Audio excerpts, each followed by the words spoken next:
Good day, Yosefians. Today is Monday, September 28, 2020. Today, I'm going to present to you our lesson this morning, which is about mental, emotional, and social health concerns. Being socially accepted is one of the many concerns of a teenager. In some cases, the stress brought by social rejection or bullying can have a negative impact on both mental and emotional health of a person and can lead to poor health and well-being.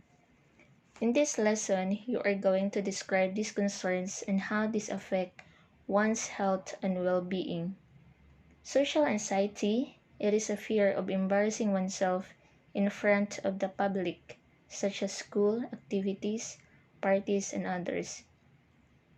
Children and teenagers with social anxiety feel a great deal of self-consciousness, distress, and avoidance. It can vary to some level, like some are afraid to speak in public, while others are just very anxious when there are numerous people around. Being shy or quiet is different from social anxiety.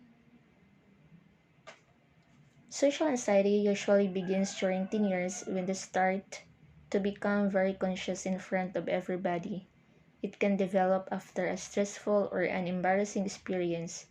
This can lead to poor performance in school, low confidence, depression, difficulty in making good relations, and in some worst cases, substance abuse. According to the study, this affects your physical health because when you're anxious, you feel stressed. Physical sensations include stomach ache, blushing, sweating, shaking, muscle tension, irritability, and derealization. Mood swings is a very challenging to be in the shoes of a teenager, especially now that in an online teaching, a lot of homeworks, friendship dramas, deadlines, high expectations from family, peer pressure, fitting in, managing crushes, managing changes in the body and others. It can be normal for teens to feel happy at one time and annoyed, aggravated, or miserable the next. It is quite difficult for some teens to manage mood swings, and if it is not managed properly, mood swings can eventually turn into depression and may cause serious harm to the physical health. Teasing is every now and then you tease your friends and schoolmates about anything that you can think of, all for a good laugh. Teasing is not unusual, but during teenage years, extra caution should be made. This is when teasing can be very destructive. There are different types of teasing. There is a fun teasing, which is a friendly tease. Taunting tease is putting pressure or making a person do something like a dare the teaser would like to happen. The most destructive is the mean teasing. It is hurtful in so many levels in the form of insults, ridicule, sarcasm, or putting down. Saying things like you are such a loser or we do not want some cry baby in our group can be under mean teasing. Bullying is an aggressive behavior used to intimidate, abuse, or dominate others. It is often repeated and habitual, causing the other person injury or discomfort. Bullying can develop in any place as long as there is human interaction. This can be at home, school, small clubs, athletic groups, or neighborhood. Victims are usually physically weak, emotionally distressed, or they can manifest some physical disabilities or some weight challenges, making them easy targets. The other is cyberbullying. This can also occur when the use of modern technology such as the internet. Cyberbullying can easily go unnoticed since anyone can post anonymously in the net. With the birth of the social networking such as Facebook, Instagram, Twitter, and others, cyberbullying also heightened. You should be careful in what you put out there in the net because it can really get you in trouble.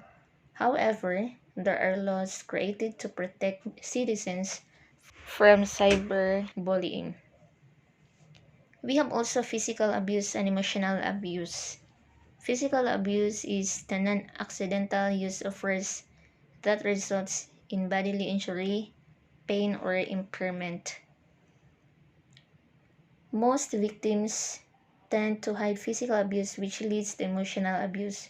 Not being able to talk about one's feeling, keeping such a secret is emotionally draining. This can take a toll to one's health and well-being. Emotional abuse, on the other hand, can stay undetected for years because it leaves no physical evidence to the victim, but it can be as destructive as physical abuse. Emotional abuse is manifested by name-calling, yelling, threats, insults, mockery, isolation, and using swear words against another person. This can affect the victim's thoughts and feelings, which leads to the destruction of relationships with people around him or her, as well as his or her relationship to himself or herself. All these abuses can lead to serious health problems if not helped. If you will encounter mental, emotional, or social health concerns, you may seek help from your family, your trusted friends, your relatives, or others which you are comfortable and whom you trust. For this, you will able to address those concerns that you are experiencing, and at the same time, it will not lead you to poor health and poor well-being. One thing also to remember is you need to control your emotions. Think before you act. Remember to control your emotions, or else your emotions will control over you. That's all for today. I hope that you learned something from my video presentation. Keep in mind that in everything we do, Jesus is glorified. See you in our next lesson. Bye bye.